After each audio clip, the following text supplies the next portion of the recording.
ఎప్పుడు రక్షించాడు. ఆయన మనల్ని ప్రేమించిన దేవుడు, మన ప్రాణాలు పెట్టిన దేవుడు. ఆయన ఎప్పటికీ మనం వినాడాడు. అందుచేత ప్రభువుకి మనము ఎంతో రుణపడి ఉన్నామా. 57 వచ్చామా అనే మాటలు కావాలంట. 60 వచ్చాము, పక్కన వచ్చినాం. భూమి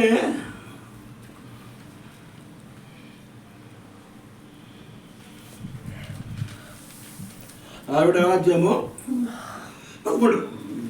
భూమి మొలపించినట్లుగాను, తోటలో విత్తనం వచ్చింది, అది మొలపించినట్లుగాను నిత్యముగా సమస్త జనుల ఎదుట ప్రభు యెహోవా తన నీతిని స్తోత్రమును గుర్తింపజేయను.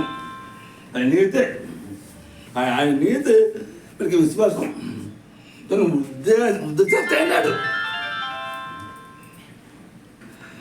ఒకప్పుడు కొంచెం విశ్వాసం అయితే ఇప్పుడు అది ఎదగాలి. ముందు పొందుతున్నాం. చూసారు ఇప్పుడు జీతం పెంచబడినాడు. జీతం పెంచబడినాడు. డ్యూటీలా పెయినట్టు ఎక్కువయ్యాయా? 8 కాదు 5 12 ఉన్నాడు. పెంచినప్పుడు జీతం పెంచవా? విధంగా మన యొక్క విశ్వాసాన్ని కూడా పెంచుకోవాలి. ఆయన మీద ఆడుకోవడం,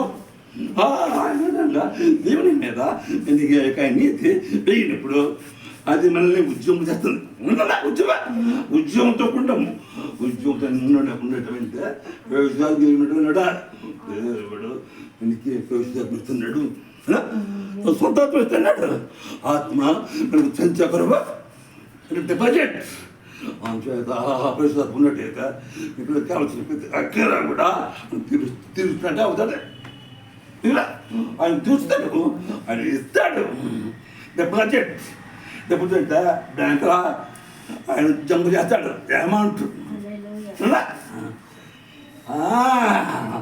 ఆ విధంగా దేవుడు జమ చేస్తుంటే ఆ డిపాజిట్ పరిశుద్ధాత్మే పరిశుద్ధాత్మ మనము పరిపూర్ణ ఉంటాము అంతేత దేవుడు నా యొక్క విశ్వాసాన్ని ముందు పొందిస్తున్నాడు.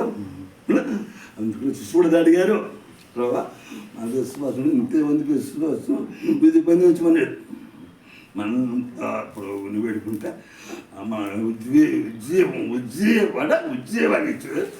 మన యొక్క సమస్త విషయాల్లో ఏది మోసపోకుండా సమస్తం ఆయనే నెరవేరుస్తాడు. ఎందుకంటే ప్రభు మన ఇంటికి రాధిపతి అంత పంపిస్తున్నాము. ప్రభు ఆ యొక్క వెలుగుకి మనం మోసాన్ని ఇవ్వాలి. ఆ వెలుగు మన ముఖంలో ఉండాలి. ఉండాలంటే ముందు ఆయన మా ఉదయంలో ఉండాలి. ప్రార్థిస్తున్నాం.